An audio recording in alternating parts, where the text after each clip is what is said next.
Hello guys, আজকে আমি একটু কম্পিউটার দেখছিলাম, বেরোলো এইটা।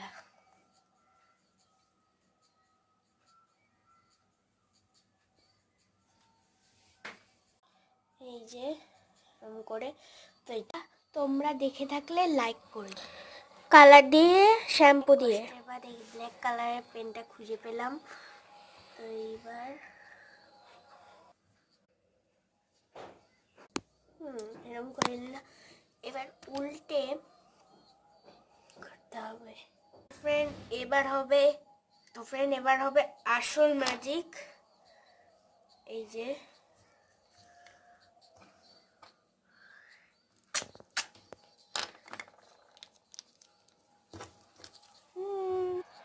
তো ফ্রেন্ড, স্কেল ছিল না বলে পেন্সিল দিয়ে করলাম। Bye bye, tata.